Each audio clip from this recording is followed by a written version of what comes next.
He left without a word, and I let him.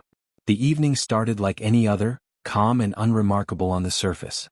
I stood at the kitchen counter, slowly stirring a pot of stew, the scent of thyme and garlic drifting through the air.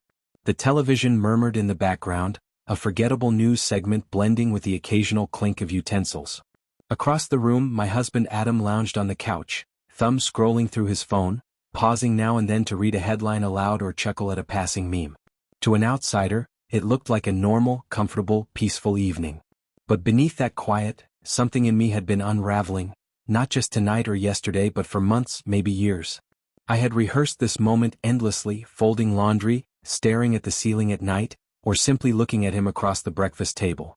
I had molded the words in my head over and over, shaping them into something I thought would feel strong, precise, and complete. But when the moment finally arrived, they didn't land with elegance. They simply fell. Adam's voice pulled me from my thoughts. "Hey," he said casually, not looking up. "You want to watch a movie after dinner?" A simple question, harmless, the kind couples ask every day. I turned off the stove, letting the burner hiss softly into silence. I wiped my hands on a dish towel, walked across the room and sat on the edge of the couch, close enough to look him in the eye, just out of reach. My heart pounded, but when I spoke, my voice came out steady, almost unnaturally so. "You haven't asked me how I feel in over a year." Silence fell like a curtain. The room was still, save for the faint hum of the television. Adam blinked, caught off guard, as if I had spoken a language he didn't understand. After a pause, he offered a small, confused smile, trying to brush it off as though I were being dramatic or overly sensitive. I didn't smile back. I held his gaze and, for the first time in a long while, let him really see me. The expression on his face shifted. The smile faded. Slowly he set his phone down, leaning forward, trying to decode what I had just said. I didn't explain. I didn't need to.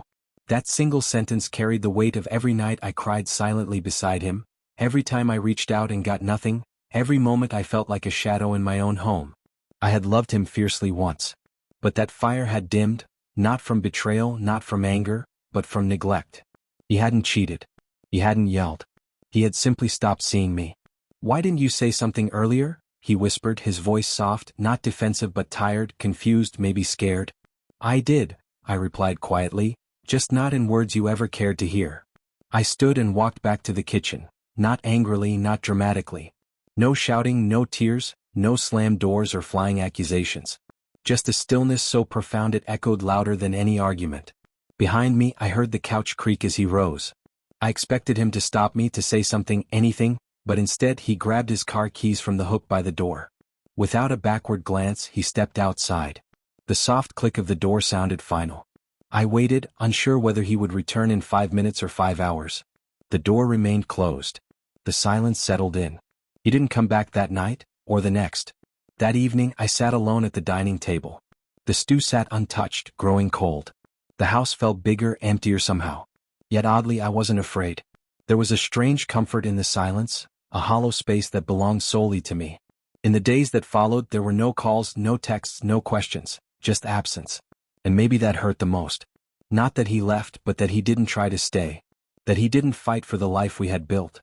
That he didn't ask what I needed even when it was too late. Sometimes things don't end with a dramatic blow-up. Sometimes love fades so gradually, so quietly that when it's gone, all that remains is a whisper. He didn't slam the door. He didn't scream or cry. He just walked away and I